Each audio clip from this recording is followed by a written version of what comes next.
This video shows how to convert colors in Visual Studio from System.Color to a word color. In my case, I need it for Ribbonbar add-in, and this Ribbonbar add-in, as soon as I click there on my Visual Studio Ribbonbar item button, then the color of a line should change, like we did in this case. This one is the previous one, and then when we change this, the color. Now what we did here, or what I did here, I created a Ribbonbar and VSTO Office add-in or Word add-in, as I shown in the previous video. And in this case, I entered a button or copied a button in there, and there in my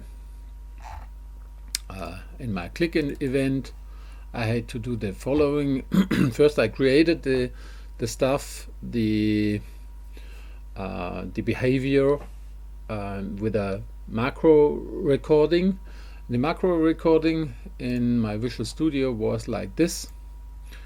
I said copy this one, and now when I try to involve it in or drop it in my Visual Studio code, this is written in C#, and the other one is written in Visual Basic for applications. So this doesn't work immediately.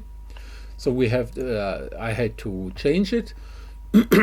And on this case, first what we do there is we take the actual document which is given, and then I get the range object and all this stuff. I won't go now through all elements. I'm take a faster step. I said, okay, my range is now it's a word range. This is the first line of my Word document. Then I set it bold and set a size on 14, and then there comes the initial stuff, the main point. Take that out.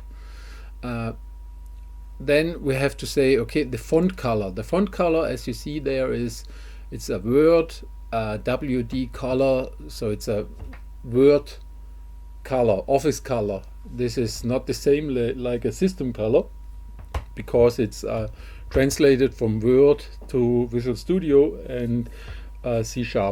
So we have to do the following stuff here. To convert a System color needs this one.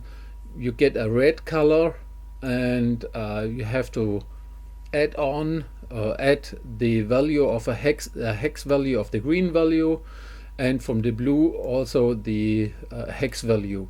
So this is in decades, or not in decades, in hex blocks converted value. So we have this small function system, a separate function, get the word color RGB in red, green, blue. And then I said, okay, create a system color, and from the system color, because system color is color dot from RGB with the alpha is 0, so it's not transparent. And then I say, okay, from this one take the red color, green color, and blue color with the hex offset, and convert it or give it back as a Windows color. So this is what we see here. We have here Windows font color is this color. So now when we run it in the Ribbonbar, oh, that's yeah, this is the point. Now when I disable this one, design code.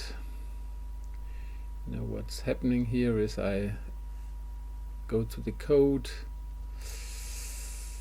we implement, I deleted this button at the moment, this one, we don't need it anymore. And now this was the button when we entered, which we entered. Now we start this stuff again. We go there. Now we have this title row, for example, and then text. I make it a bit larger. Now when I click on my add-in, this is the add-in which we have created, and when we click on there, then we see give me the actual document, set the range of the first row, and then set the size and all that stuff.